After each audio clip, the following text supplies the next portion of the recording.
ആത്മകഥാ വിവാദത്തിൽ ഇ.പി. ജയരാജന്റെ മൊഴി ഉടൻ രേഖപ്പെടുത്തും.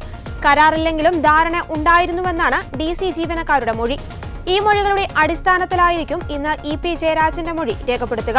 ഡി.സി രവിയുടെ മൊഴിയും അന്വേഷണ സംഘം രേഖപ്പെടുത്തും. ഇ.പി. ജയരാജന്റെ ആത്മകഥ പുറത്തുവന്നതിന് പിന്നാലെ ഏറെ വിവാദമായ സംഭവ വികാസങ്ങളാണ് ഉണ്ടായത്. തെരഞ്ഞെടുപ്പ് ദിവസം തന്നെ ഇതുമായി ബന്ധപ്പെട്ട റിപ്പോർട്ടുകൾ പുറത്തുവന്നത് വലിയ ചർച്ചയാകുകയും ചെയ്തിരുന്നു.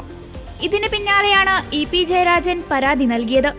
ഈ പരാതിയിൽ കോട്ടയം ജില്ലാ പോലീസ് മേധാവിയോട് അന്വേഷിച്ച് റിപ്പോർട്ട് നൽകാൻ ആവശ്യപ്പെട്ടിരുന്നു. ഈ കഴിഞ്ഞ ദിവസങ്ങളിൽ കോട്ടയത്ത് ഡി.സി ബുക്സിന്റെ ആസ്ഥാനത്ത് ഉൾപ്പെടെ എസ്.പിയുടെ നേതൃത്വത്തിൽ പരിശോധനകൾ നടന്നിരുന്നു.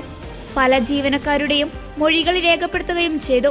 ഈ മൊഴികളുടെ അടിസ്ഥാനത്തിലാണ് ഇത്തരത്തിലൊരു പുസ്തകം പ്രസിദ്ധീകരിക്കുന്നതിന് കരാർ ഉണ്ടായിരുന്നില്ലെങ്കിൽ പോലും അത്തരത്തിലൊരു ധാരണ ഡി.സിയുമായി ബന്ധപ്പെട്ട് ഉണ്ടായിരുന്നുവെന്ന വിവരം പുറത്തുവരുന്നത്.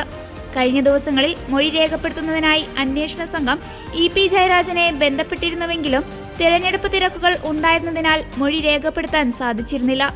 ഡി.സി ബുക്സ് അധികൃതരുടെ മൊഴിയും ഇ.പിയുടെ മൊഴിയും തമ്മിൽ വൈരുദ്ധ്യങ്ങളുണ്ടോ എന്ന് കണ്ടെത്തിയ ശേഷം കോട്ടയം ജില്ലാ പോലീസ് മേധാവി സംസ്ഥാന പോലീസ് മേധാവിക്ക് റിപ്പോർട്ട് നൽകും. ഡി.സി രവിയുടെ മൊഴി കൂടി രേഖപ്പെടുത്തിയ ശേഷമാകും അന്തിമ റിപ്പോർട്ട് തയ്യാറാക്കുക.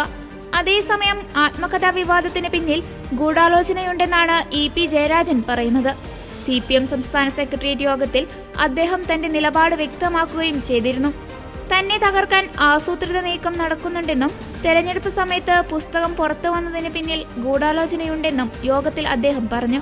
ആത്മകഥാ ബോംബ് ഒരു തരത്തിലും ബാധിച്ചിട്ടില്ലെന്നും ഇ.പിയെ വിശ്വസിക്കുന്നുവെന്നുമായിരുന്നു CPM സംസ്ഥാന സെക്രട്ടറി M.V. ഗോവിന്ദന്റെ പ്രതികരണം.